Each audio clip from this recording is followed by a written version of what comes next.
नमस्कार साथियों, आज का जो ये वीडियो है आपको सोचने पे मजबूर कर देगा कि ये जो टेक्नोलॉजी है, ये जो साइंस है, ये वाकई में हमारे तरक्की का साधन है या फिर हमारे विनाश का कारण है।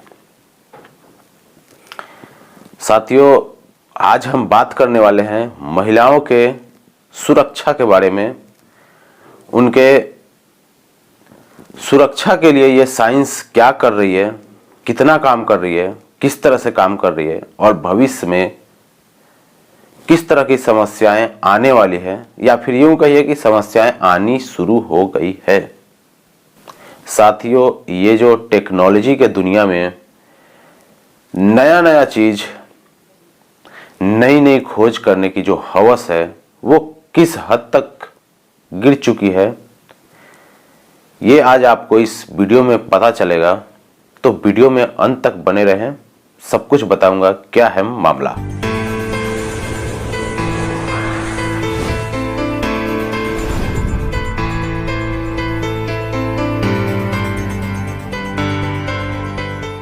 नमस्कार साथियों, मेरा नाम है रोहित सिंह और आप देख रहे हैं सिंह साहब बिंदास चैनल। साथियों, ये मामला है लंदन का, जहां पे एक 43 साल की महिला के साथ वर्चुअल वर्ल्ड में, मेटावर्स में सामूहिक बलात्कार होता है। उस महिला का नाम है नीना जेन पटेल, जिनकी उम्र 43 साल है। नीना जेन पटेल एक साइकोथेरेपिस्ट है जो अपने घर में बैठ के इस मेटावर्स का एक्सपीरियंस कर रही थी, एक्सपीरियंस ले रही थी। वो कोई मेटावर्स पे नई नहीं थी और ज़्यादा पुरानी भी नहीं थी। मतलब यूँ कहिए कि अगर वो नई नहीं थी तो वो पुरानी भी नहीं थी। जिनको मालूम नहीं है कि मेटावर्स क्या है तो उनको संक्षेप में मैं बताते चलूँ। ऐसे मैंने एक वीडियो भी इस पे बनाई है, अगर आप उसको देखना चाहते हैं तो डिस्क्रिप्शन में आपको लिंक मिल जाएगा। मेटावर्स एक काल्पनिक दुनिया है जहां पे आप अपने अवतार को पाते हैं।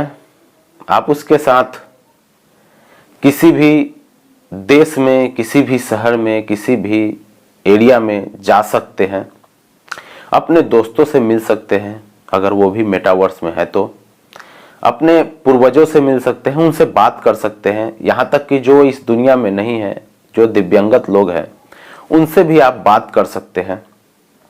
ये एक काल्पनिक दुनिया है जहाँ पे VR वो जो लेंस होता है ना, VR लेंस लगा के आप इसका मजा ले सकते हैं, इसका लुत्फ उठा सकते हैं। नीना जेन पटेल का कहना है कि जैसे ही उन्होंने लॉगिन किया, लॉगिन के 60 सेकंड के अंदर में, यानी 1 मिनट के अंदर में उनके साथ ये वारदात हुए।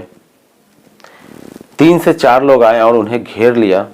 जब वो भागने की कोशिश की तो उन्हें जमीन पे गिरा दिया गया और उनके साथ बारी बारी से सामूहिक बलात्कार हुआ। उस काल्पनिक दुनिया में उनकी तस्वीरें भी निकाली गई और उनके साथ अपशब्द का इस्तेमाल भी किया गया।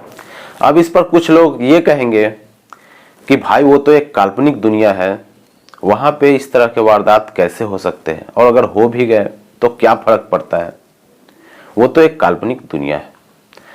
तो भाई, बलात्कार के जो मामले होते हैं वो सिर्फ एक शारीरिक प्रताड़ना नहीं है, वो एक मानसिक प्रताड़ना है और उससे भी कहीं ज्यादा है, जिसकी कल्पना कर पाना बहुत ही मुश्किल है। और ये घटना थी 26 नवंबर की, जिसे दिसंबर में जाके 1 दिसंबर को फेसबुक ने स्वीकार किया। और ये जो मेटावर्स में जो घटना हुआ है उससे पूरी दुनिया हिल गई है। फेसबुक का वही घिसा पिटा जवाब आ रहा है कि हम सेफ्टी के लिए काम कर रहे हैं, हम सेफ्टी के लिए कुछ ऐसे व्यवस्था करेंगे जिसके बाद कुछ ऐसा टूल लाएंगे जिसके बाद कोई भी व्यक्ति मेटावर्स में, काल्पनिक दुनिया में 1.2 मीटर के दूरी तक ही आ पाएगा, मतलब इतना ही करीब आ पाएगा। तो वहीं दूसरी तरफ मेटावर्स के जितने भी जानकार लोग हैं, जितने भी एक्सपर्ट लोग हैं, उनका ये कहना है कि एक पूरी की पूरी दुनिया है, यहाँ पे कानून बनाना, यहाँ पे नियम बनाना और उस पर काम करना बेहद ही मुश्किल है। यह संभव नहीं है। अगर ये कहे तो यह भी गलत नहीं होगा, क्योंकि वहां पे लाखों करोड़ों की संख्या में लोग होंगे और सब पे नजर रख पाना, सब पे कंट्रोल कर पाना बहुत ही मुश्किल है। जैसे कि कोई भी देश में देख लीजिए, कानून तो बहुत सारे होते हैं लेकिन फिर भी वारदातें होते रहती है। अब बात आती है फेसबुक की, तो फेसबुक बहुत ही बदनाम कंपनी है, जिसने अब तक हाल ही के दिनों में 10 लाख यूजर को गवा दिया है। और ये संख्या जो है किसी भी सोशल मीडिया प्लेटफॉर्म पे, पूरे दुनिया के सोशल मीडिया पे सबसे बड़ी संख्या है। इतनी बड़ी संख्या किसी भी प्लेटफॉर्म से कम नहीं हुई है। फेसबुक पर समय समय पर तरह तरह के आरोप लगते रहे हैं। उस पर यह भी आरोप लगे हैं कि वो फेक न्यूज को, हेट स्पीच को बढ़ावा देता है, और अगर कोई जानकारी वाला चीज़ आप शेयर करेंगे तो उसके व्यू को कम कर देता है, उसके रीच को डाउन कर देता है, उसे पब्लिक होने ही नहीं देता है।